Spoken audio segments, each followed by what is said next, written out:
The legacy of Babur should be erased from this country in every way. Nobody should do the crime of identifying present-day Muslims with this man, because he is not a devout Muslim by any standards.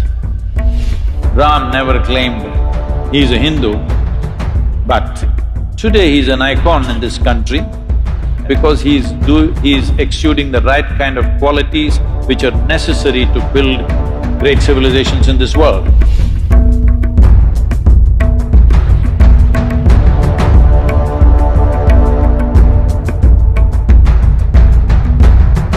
To give you some sense of what we are, two different dimensions of what it is and why we must be careful about what stand we take is, Ram is over 6,000 years ago. What he did, what he did not do, lot of dissection happens in South India about him. North India doesn't dissect him, they just worship him. Southern India dissects him a little bit.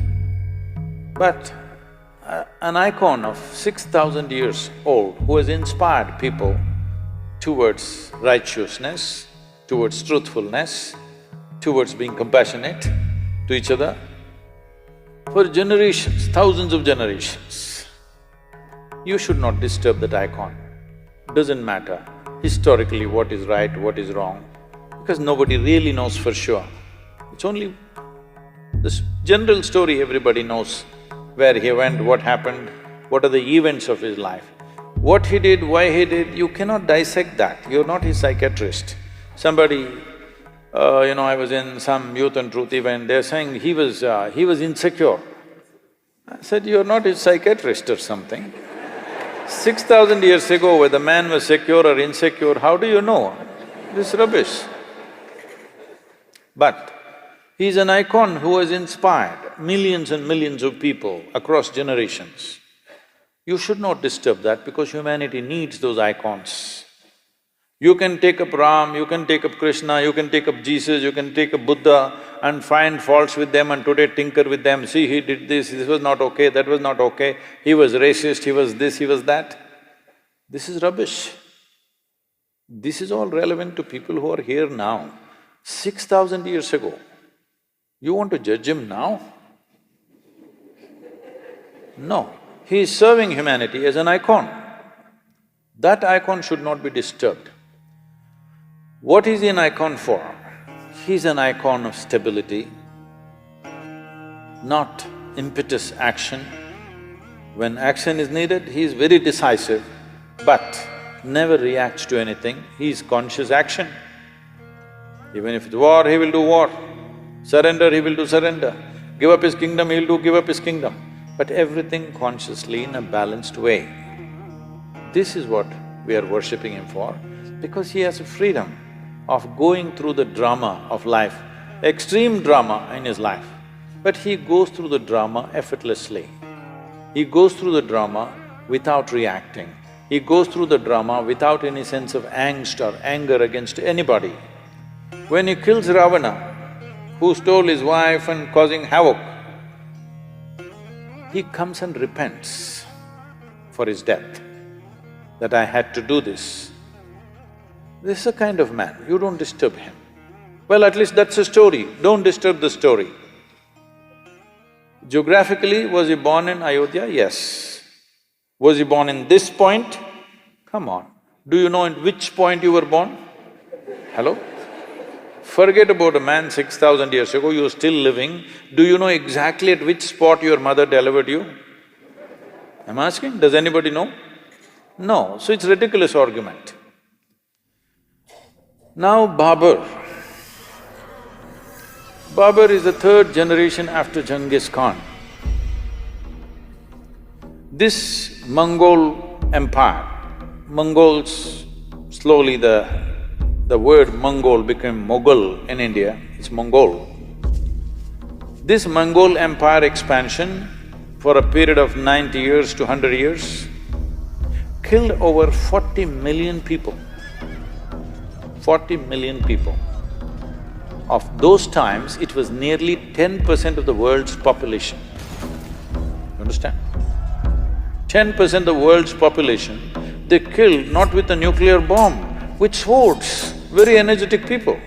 I'm saying it takes a lot of activity to kill 10% of the world's population, isn't it? Just with swords and spears. So wherever Genghis Khan went, he made a rule.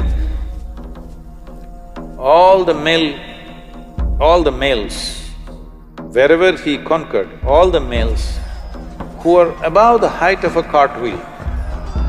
Those days, the height of a cartwheel, which went with the armies, was always about 38 to 39 inches, about that much. Anybody who is above that height was killed.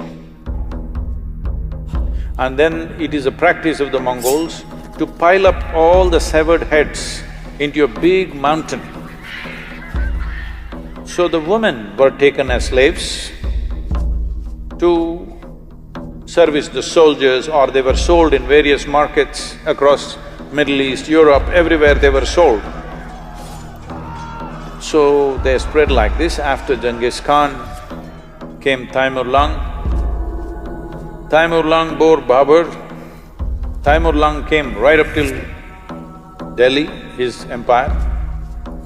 Then Babur came. Taimur Lung is supposed to have killed 17 million people. In the cruelest possible way. What happened to the men is compassion. What happened to the women is another matter. I don't want to go into the descriptions. It is most terrible things happened to them. When Babur came, this is also the time of Guru Nanak. Guru Nanak, a very totally peaceful, non-reactive kind of human being, a realized being, said, "A messenger of death has come." And in Guru Nanak's own words, it is said, I'm paraphrasing, he said, he killed thousands of men wherever he went. In any town he went, kill all the men, burn the town down, capture the women and children. Women were brutally raped always in public, because it's not just a rape, it is a lesson for everybody. And in thousands, Babur sold the Hindu woman in the markets of Kandahar and Kabul in thousands. Fortunately, he lived only for 4 years in India. He died. So the legacy of Babur should be erased from this country in every way. Above all, nobody should ever identify the present generation of Muslims with Babur, because the atrocities that he did not commit atrocity, he is an atrocity. Genghis Khan was not killing for religion, it's just power and conquest. Taimur Lung also largely conquest, slightly a religious tinge came, but Babur used the religious connotation very strongly, and it gave him more power to kill because he thought he was doing jihad.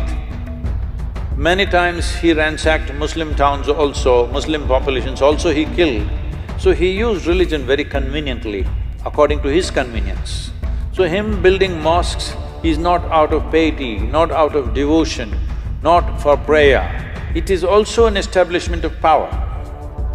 Whether it's a Hindu temple or a Jain temple, everything he broke. One prominent Jain temple he destroyed because in the cave what they had carved, the figures were naked, so he made sure the entire thing is destroyed. So this man and his legacy should be forgotten.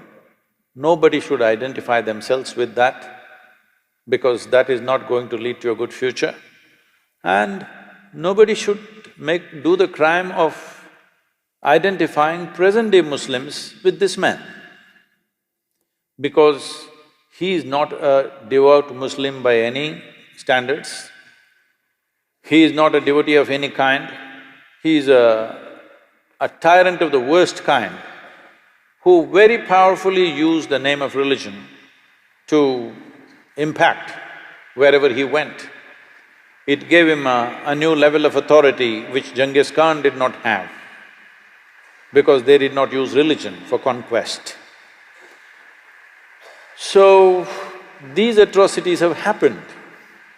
We should not forget these things. We must remember, but we should not be bitter about these things. We must remember to ensure such things don't happen once again anywhere in the world. But if we create bitterness out of history, then knowingly or unknowingly, we are prone to commit similar atrocities once again. We think a reaction is good. No, a reaction is not any better than dastardly action. It's the same thing. So, Babur's legacy must go. Ram, don't see him as a religious person because he never said, "I'm a Hindu." Hello? Did he ever say, "I'm a Hindu"? He represents this culture as an icon of stability, balance, peacefulness, justice. Wherever he went, he always looked at it, how to give justice to the people.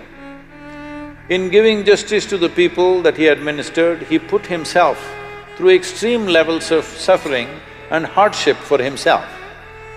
This is a man that you need. I want both the Hindus and the Muslims to remember, Ram never claimed he's a Hindu, but today he's an icon in this country.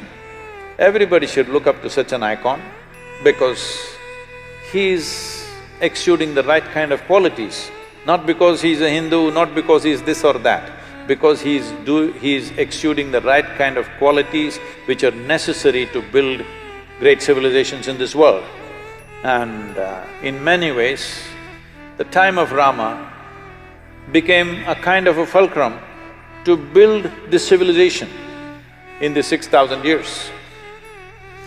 This is why even during the freedom struggle, Mahatma Gandhi went on referring to Ramarajya, the best administered and a just, absolutely just state means Ramarajya. Even today, when we say Ramarajya, we mean to say a very just and fair state, not an exploitative state, not a tyrannical state. And that's what we want to make out of India, that it's a just and fair state to everybody who lives here, not a tyrannical state. So for that you need Ram.